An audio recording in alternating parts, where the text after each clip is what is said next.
Alright, I want to go over Lab 7C, ispositive plus, basically making the code better. In the previous program, if we entered values, like say -9, 0, but what about if someone types in something that's not a character, let's say an O? The program crashes, unfortunately. It terminates. What we need to do then is make it a little bit more resilient to errors. And this is what we're going to do. So once again, we're going to have a while true, prompt the user for input. We're going to have if-else statement. And then we're going to implement the isdigit method to check to see if the input consists of digits. So that will basically prevent the system from actually crashing on that part.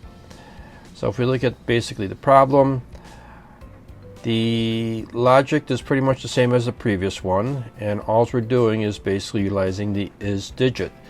So in the previous example here, I gave you a little section here for learn and see for the isdigit, and you can see basically what we end up doing with the syntax here.